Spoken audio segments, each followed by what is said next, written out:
संतों को मालूम। प्रभु कैसे हो? कृपा है बढ़िया है। हाँ कृपा है। दंडवत महाराज हमारी आत्मा बहुत सी आपसे दंडवत। धन्यवाद। धन्यवाद। गुरु लोगों को चाहिए। आपकी कृपा है आप आए। तो जो आज मन में सोचा था वो जरूर। पहनाओ सब संतों को। गुरु जी एक थोड़ा सा प्रेजेंट कर देते आप। बैठ जाओ आप, बैठ जाओ। आसन दो संतों को, दो आसन। आज्ञा कीजिए महाराज। कल भी हम आए थे गुरु जी जी आपके पास, जी। तो हमारी बहुत आत्मा कर रही थी आपको मिलने के लिए, तो कहने लगे हमारे डायलिसिस कराने गए हुए हैं। हाँ कल तो डायलिसिस। कल हमारा ही बहुत मन से आत्मा से बहुत दुखी हुई है कि हमारे लोगों को इतना बड़ा दुख लग रहा है। तो वैसे शरीर का दुख कोई दुख नहीं है, ये तो देहाभिमान के कारण ही हमें बहुत ज्यादा दुख सुख में लिप्तता हुई है। जो स्वरूप है वो दुख सुख से परे है। जब उसका वास्तविक गुरु कृपा से बोध हो जाता है तो सहनशीलता इतनी होती है कि हर कष्ट सह जाते, आनंद पूर्वक सहा जा सकता है। और हम परमार्थ के प्रतीक हैं अपने सब, तो इसी शरीर राग को मिटाने के लिए ही तो हम परमार्थ पे चले हैं। वास्तविक हमारा ये स्वरूप नहीं है, न स्थूल शरीर, न सूक्ष्म शरीर, न कारण शरीर। जो हम आत्म स्वरूप हैं, इसी की स्मृति से हमें अपनी विस्मृति हो गई है।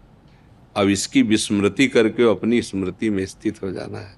यही हमारी साधना, चाहे ज्ञान मार्ग से देखो चाहे भक्ति मार्ग से देखो। जैसे ज्ञान मार्ग में ना, तीनों शरीरों का बाध करने पर जो अचिंत्य हमारा स्वरूप है उसी में हमारी स्थिति होती है।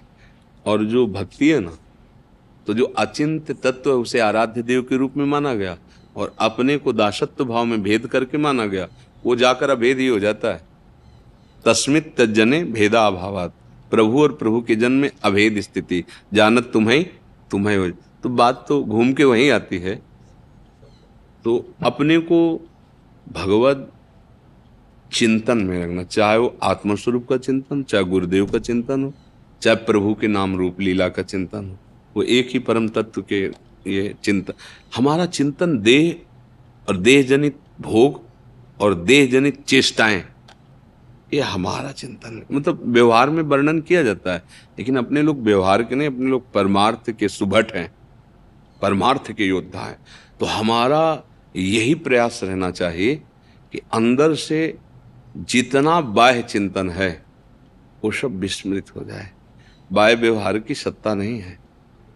ना सतो विद्यते भाव, ना भाव विद्यते सत्ता। जिस सत का कभी अभाव नहीं है उसी का अनुभव करना है। ये जो व्यवहार है, जैसे विविध प्रकार के धर्मावलंबी जन एक दूसरे के धर्म को ऊंचा नीचा करके लड़ाई झगड़ा, ये परमार्थ के पथिकों का मार्ग नहीं है। जब द्वैत है ही नहीं तो झगड़ा किससे है। सर्वम खलमिदम ब्रह्म, चाहे जिस मार्ग का पथिक हो। जब सिय राम में सब जग जानी तो फिर बचा कौन। जब जड़ चेतन जग जीव जत सकल राम में जान, चाहे भक्ति से चलो चाहे ज्ञान से चलो। तो अपने को चिंतन जो हमारा वो संभालना, बस यही साधना है। हमारा अंदर ही अंदर चिंतन गुरुदेव के वाक्यों पे हो, वेदांत वाक्यों पे, मंत्र पे, नाम पे।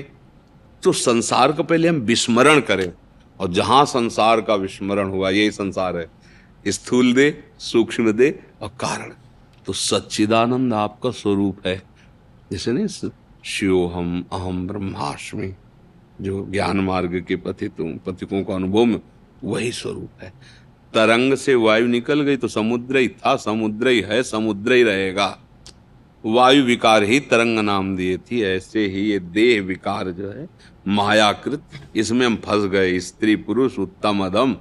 और वो अंदर जो तत्व है वो एक ही है, उसमें द्वैत नहीं है। इसलिए खूब भजन परायण, संयम पूर्वक शरीर के व्यवहार को अपने दुख सुख में सम्मिलित न करे। इसका मान अपमान, इसका दुख सुख, इसका जन्म मृत्यु मेरा नहीं है, ये अनुभव में आ जाना ही हम वैरागियों का परम वैराग्य का फल है। अगर ये अनुभव में ना आया तो फिर प्रपंच ही है नहीं? मान अपमान दुख सुख लाभ आने तो प्रपंच ही है फिर। इसलिए निरंतर जो हम परमार्थ के योद्धा हैं, सहनशीलता हमारा कवच है। कोई गाली दे हम मुस्कुरा के निकलेंगे, ये हमारा परमार्थ है।